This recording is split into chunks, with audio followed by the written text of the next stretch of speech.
मेरा एक स्टेटमेंट था जब पहलगाम में जो हमला हुआ था, आतंकवादी हमला, तो उसमें बहुत सारे लोग मारे गए थे। तो मैंने प्रधानमंत्री जी को टैग करते हुए ट्विटर पे एक सवाल पूछ लिया था कि इतने सारे सैलानियों के लिए, इतने सारे पर्यटकों के लिए वहां पे सुरक्षा की व्यवस्था क्यों नहीं थी, इसका जिम्मेदारी कौन लेगा।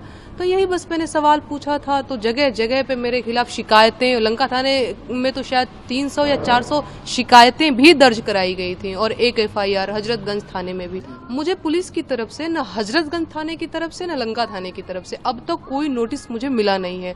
रही बात मेरे दरवाजे पे नोटिस चस्पा करने की, तो आप भी हैं, कैमरा खोलिए, चलिए मेरे घर पे। दरअसल वो गीत नहीं था, मेरा एक स्टेटमेंट था जब पहलगाम में जो हमला हुआ था, आतंकवादी हमला, तो उसमें बहुत सारे लोग मारे गए थे। तो मैंने प्रधानमंत्री जी को टैग करते हुए ट्विटर पे एक सवाल पूछ लिया था कि इतने सारे सैलानियों के लिए, इतने सारे पर्यटकों के लिए वहां पे सुरक्षा की व्यवस्था क्यों नहीं थी, इसका जिम्मेदारी कौन लेगा। तो यही बस मैंने सवाल पूछा था। तो जगह जगह पे मेरे खिलाफ शिकायतें, लंका थाने में तो शायद 300 या 400 शिकायतें भी दर्ज कराई गई थी और एक FIR हजरतगंज थाने में भी। तो वही मामला था जिसको लेकर के अभी अफवाह उड़ा रहे हैं लोग कि मैं फरार हूँ। मैं आपको बता दूं, मैं बिल्कुल कहीं फरार नहीं हूं, मैं यही लखनऊ में ही हूं। जिस तरीके से अभी बताया गया कि आपके घर पर नोटिस देने गए थे लेकिन आप वहाँ मिली नहीं, तो नोटिस चस्पा किया गया और नोटिस जो चस्पा हुआ है वो लुकआउट नोटिस का। तो क्या कुछ आप लोगों को इस मामले में जानकारी है? मुझे पुलिस की तरफ से, न हजरतगंज थाने की तरफ से, न लंका थाने की तरफ से अब तक कोई नोटिस मुझे मिला नहीं है। रही बात मेरे दरवाजे पे नोटिस चस्पा करने की, तो आप भी हैं, कैमरा खोलिए, चलिए मेरे घर पे। मैं यही गोल्फ सिटी में ही रहती हूँ, तो जा करके देख लीजिए कि क्या कोई नोटिस है वहाँ पे या नहीं है।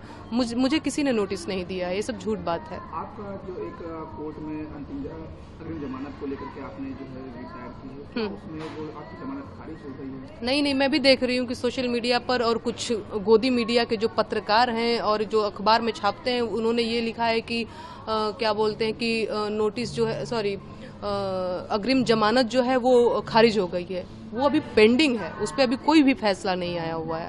आपके वकील साहब भी गए हुए थे थाने पर जब आपको एक सम्मान भेजा गया था बयान दर्ज कराने को लेकर के। वकील साहब ने बताया था कि आप बीमार हैं, जिस कारण जो है आप बयान दर्ज कराने नहीं पहुंच सके। हाँ, तो सही बात है। मेरे कान की सर्जरी आज से 1 साल पहले हुई थी, जिसमें री इन्फेक्शन हो गया था, इस वजह से मैं नहीं जा पाई थी। फिलहाल मैं स्वस्थ हूँ। क्या आपसे पुलिस ने किसी तरह का अभी तक इस बीच संपर्क किया? मैं यही तो बता रही हूँ कि पुलिस की तरफ से कुछ भी नहीं किया गया। पुलिस की तरफ से मुझे एक नोटिस नहीं आया हुआ है जी। वादी सुधीर सिंह की तहरीर पर थाना लंका पर अपराध संख्या 171/2025 नेहा सिंह राठौर के विरुद्ध पंजीकृत किया गया था। विवेचना के क्रम में विवेचक ने उनके पते पर लखनऊ जाकर नोटिस दी है। अग्रिम विधिक कार्रवाई सुनिश्चित की जा रही है।